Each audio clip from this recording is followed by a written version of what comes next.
A best of 7, ONIC Philippines versus RRQ Hoshi. Welcome to the land of Dawn for Game-1 in the grand finals. Ladies and gentlemen, early on, already a bit of aggression. Rins, signature aggression on this Juicin, a signature pick as well. And this goes back to, again, the rookie days of Rins. We would expect Rins to go for the playmakers, the guys who would just be able to flicker forward. And who better than to flicker forward than a Juicin?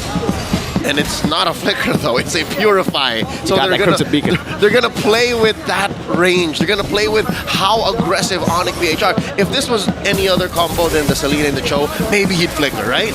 But Rins is afraid of the kick and the arrow that could come from downtown. A peek at the emblems these players are rocking. In case you were wondering, like, how does Rins build his Selena? Is that right? Is that Season Hunter? Yeah, it is the Season Hunter. This is something that we have been seeing a lot from the Selenas. I believe we saw Moreno as well in Game 3 up against Team Falcons. Pick up the Season Hunter just so that you can help leash the Suyo, but also you are actually quite good at clearing the jungle. So it's very, very good to get the early invades going. You're more than just your fighting. Yeah. You have a lot of utility in your own jungle and the opponents. We're seeing the turtle spawning in the lower quarter. Kirk being given quite a bit. Yeah, just a bit poke over there. Oh, this arrow won't land. Dyren, just walk away. Safe for RRQ Hoshi to reposition this way. But ONIC BHR boxing them out. Look at the presence that Superfam has. You can see Brusco already dealing the damage over to Rins. Has the Crimson Beacon. Will go in. King Kaung wins out the Red Tree battles. The Glorious Pathway gets used up by ONIC Philippines. Blitz that turtle. They disperse just as quickly. Dyren didn't even catch the ghost, the shadow of any of the members of ONIC. That's a win for the Superfam. But RRQ Hoshi are keeping up with the farm. Mirko, this gold lead ain't budging. No, it ain't. I wonder where it's coming from. Is it just the mid? I'm guessing it's the mid prio that they have over ONIC Philippines, right? Super Friends has been zoned away a lot from this mid lane. But what's good about the Selena is you don't need level 4 to contest for the neutral objectives. Nope. Again, it helps that you have an emblem set and your range is just almost impossible to fathom for most heroes. King Kong keeping up the path here. The jungle route that he is known for has evolved through the months, through the years, and that's a good win. A flicker by Brusco, kicked the wrong way. Flicker for flicker response there. It's a flick from Edok to get away. Has the first crack now coming down with the Crimson Beacon, locking King Kong down. That's gonna be the pin down over, but it's a good Blade Surge tap, that blink away for the Suyo. Mini heart attack for both sides there, committing quite a few resources. Both teams skittish to give over first blood. Oh, King, that's Super Friends caught out. Just a bit poke again. Selena, very, very hard to catch. Slippery girl, Dyren. Kind of a tough spot. Brusco not able to go for the weighted dragon just yet. Glorious Pathway gets used up. They're deciding to go in as Dyren pops in to revitalize. Now it's going to be the Infernal Pursuit to lock them down. Such electrifying beats and the pin down onto 2. Kirk caught all alone against 4. Nice bait by the Kingdom here. They're not done. That's Kirk jumping up. Another one onto Dyren. Edok very low. It's going to be a kill over King Kong. Gets another up top. It's a solo kill for Toy against Kelra. And the Kingdom are winning across the board. Say what you will about how that exchange went down here in the Turtle Pit, but oh, they're not done! Super Friends, it's gotta respect this King Kong, able to get that Soul Sever damage onto Sutsujin. What happened up top? That's just Bruno things. Looking at Toy, he has already built his Hash Claws, while Kelra isn't even at a full item. Kelra was forced to commit early to a warrior boots. So he was dueling. He knows he was going to duel against Toy, but he wasn't ready for the damage output. He's now down almost 1,000 gold. It's a tough matchup now. Dyren also so oppressive in this XP lane against the Phobias. The Turtle, though, will not be rushed. RRQ had the tempo to play with, but they will take it slow. They know that the Joy needs that mid game, and it's still more Suyo-sided in this Turtle battle. Dyren with the pull. King Kong being given this small wave down bottom. And it looks like the Kingdom are leaning hard into this. Rins again with his own over to King Kaung, forcing him to blink out. That should be the turtle given over. Now, oh, it's a kingdom with the way to Dragon. Sutsujin still able to get it as the Electrifying Beach comes around. Sutsujin doing damage over to King Kaung, who's on Rins. Now Infernal Pursuit from Kirk. Kirk is taking names and dropping bodies. Rins falls as well. Traded out for the Bruiser. Going in still on Dyron, a double lane for Kelra as he shoves in mid. Dyron able to dodge away from that Abyssal Arrow, but gets pinned down by that Spear of Misery. Sutsujin Electrifying Beats almost caught by Kirk. A turret falling up top for the trade. It's not enough. The space ONIC PH are making for the gold standard. He's not dealing enough damage. And Toy has gotten so much space from an SOD. Gonna take it. Kirk diving all the way to the back as well. Kelra taking the SOD. Now the Lantern Flare. Kirk jumping again with Infernal Pursuit in the way the Dragon locked Toy down. Edok with the fist crack in the back. King Kong can't engage. Toy's falling already, and they're gonna get one more. Another one falling. Edok gets the pin down and a shutdown, but Sutsujin is all alone. Kelra gets a double. Patience, ye of little faith. The Super Fam were just building up to this very moment. Again, the magic number, 7 or 8 minutes, when this early game-centric lineup will start putting pedal to the metal, arrow to face, kick to shin. RRQ Hoshi are down almost 2,000 gold in the snap of a finger. It all came crumbling down as they went in, and man, Captain Kirk, is that what you call him? You could call him that. He's captaining right now. He was hitting the stratosphere with the way he was jumping, man. He's commanding the team. Walks up forward, 1v4. He likes those odds, and he wins it for the team. Wow, we were talking about Dyron and the Phoveus.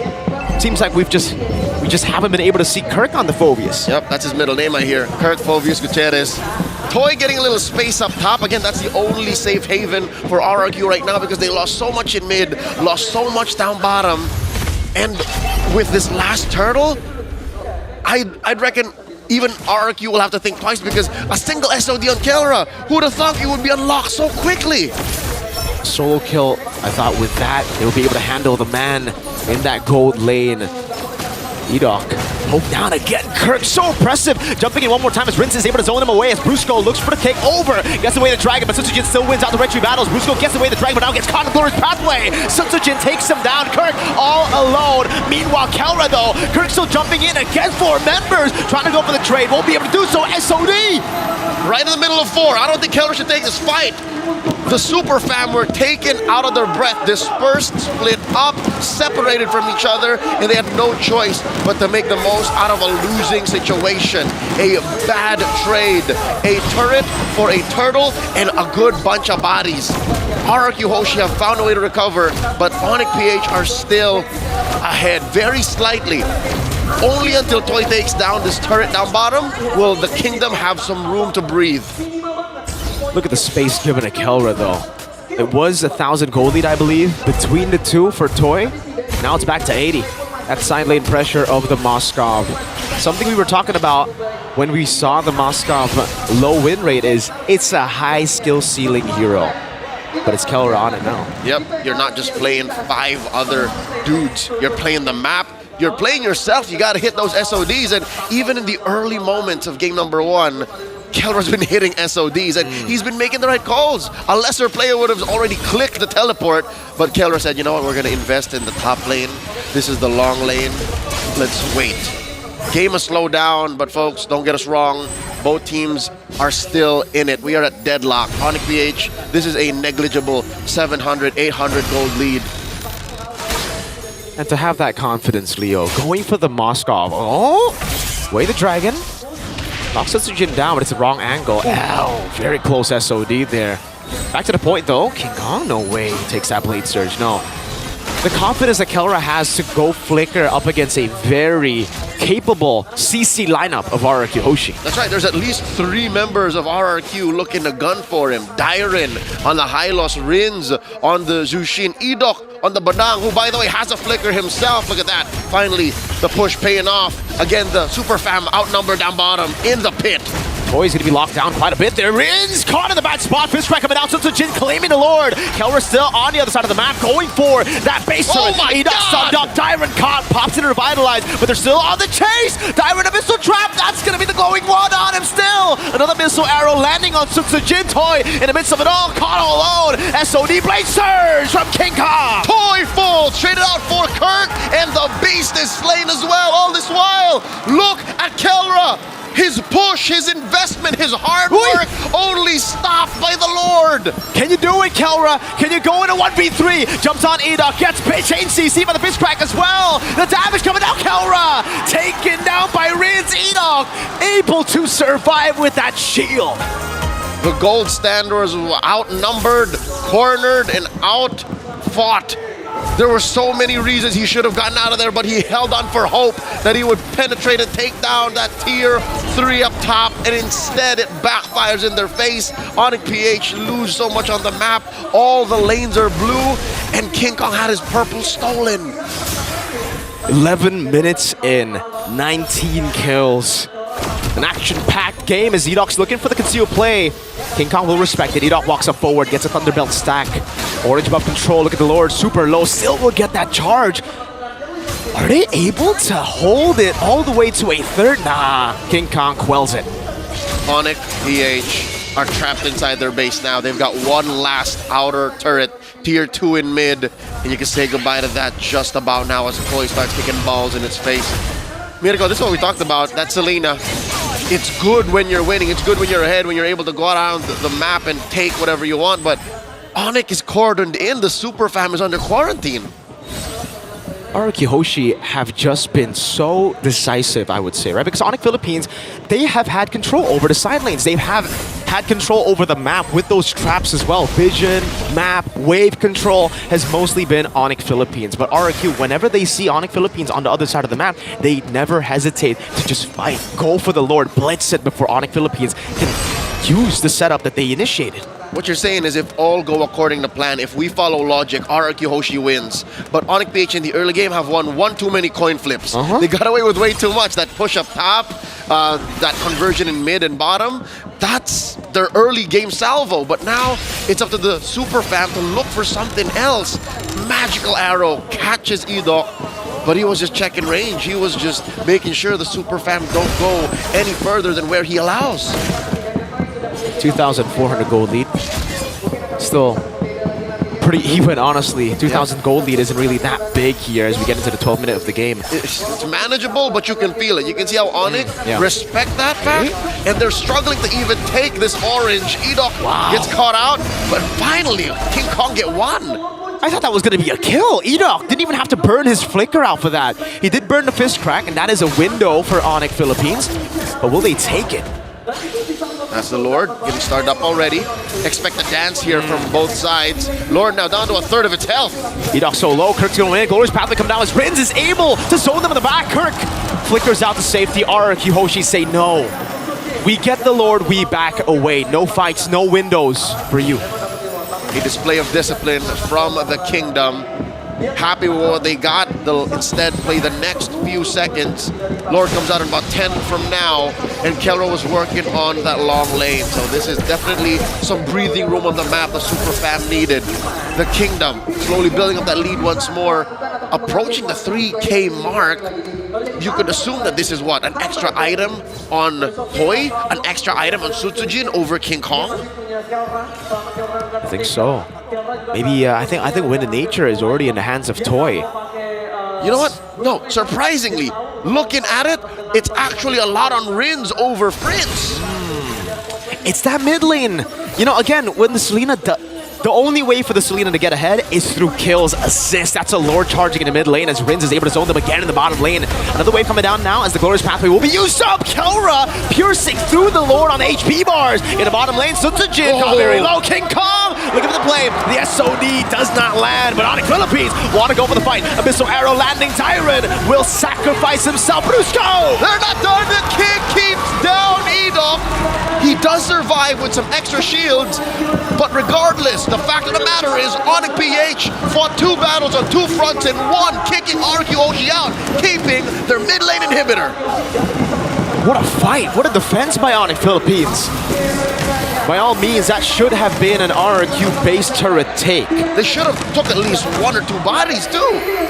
But it's the opposite. It's ONIC Philippines were able to stand. Abyssal Arrow, not actually landing on Sutsujin, but no follow available. Kirk won't, or has kind of dropped when it comes to that damage impact that he has in the game. You can see that he's struggling now. Whenever he walks up in front of Pursuit Forward, the joy is shredding that HP bar. That's why he invested in the flicker. He knows that he had to play with range, go in and out of combat to try and buy time for the rest of ONIC. Checking out these items. Kirk could be chunkier. Again, he is rocking double magic defense, but then that's where the rest of RRQ Hoshi come in. Toy, Edok dealing some damage that'll make Kirk second guess his own decisions. Let's take a look at the items again. Like you mentioned, Leo, it's a 1,500 gold lead for the Juicin. But I can't... Because like when Juicin gets more gold, it's... Unless you go for the Sky Piercer build, right? It's not really going to add up to more damage. It's more utility. Yep. But for Friends, as he scales up, that is a game changer right there. That is a one-arrow wonder that could get you the win. Sutsujin should be scared. Toy should be scared. Rins, thankfully, he's got a Purify. That's what's keeping RRQ Hoshi here ahead of ONIC. But you're right. Again, that's why this 4,000 gold lead feels like a 1,000 gold lead, is because a majority of it is on Rins. The concealed play here, canceled just as quickly. That poke is starting to get to RRQ. At least the frontliners. The backliners, they have Sustain, they have the Blood Wings, they have Haas Claws for Toy, but Tyron does not. He has the Revitalize, forced to use the Glorious Pathway already. Rins walks up forward, Zona King Kaung away one more time. Sutsujin on the Lord, will be able to get it now. Is actually in front of pursuit by Kirk, looking for the chase. Tyron sacrificed again as Brusco kicks him back to the fray. Look at Kelra! In the base, looking for the end. Toy gonna be able to recall, and King Kaung's on it! The wave dealt with already, but now Kelra's caught on the top spot. Rins, is that gonna be engaged? Purify out. What an angle! That is an unfair trade. Again, on paper, RRQ Hoshi won. They got the Lord, but ONIC are inside the base! Lord gonna be spawning as well. Sutsujin popping electrifying beats already. ONIC Philippines looking for the angle to end the game. The Lord ignored him! Do it. Can a minion in the mid lane? Oh no, that's the Lord in the mid lane already shoving the waves. Tailwind in the bottom. ONIC Philippines cannot find the angle to end, and there is a Lord still to play with. Rins goes in with the Crimson Beacon on the Super Friends, gets engaged on. Kelra puts him up against the wall. Spear of Misery. Kelra. The Kingdom of Man down! Way the Dragon. Oh, the Abyssal Arrow lands. Sutsujin still able to escape right now, but the trap is going on him. That's the tick. Immortality. Sutsujin. Jikudo for Brusco. 2 down for the Kingdom, and ONIC PH continue the onslaught. They want to take down this tier 2 in mid, and they're going to have their way with it. No Rins, no Sutsujin. 3v5. RRQ Hoshi. Edok gonna be landed. The Abyssal Arrow locks him down. The pin down is there too. Toy dealing damage. Super Prince still trying to land those arrows. Toy still in the back line, but now look at that piercing damage. Toy with the immortality. The waves right there. ONIC Philippines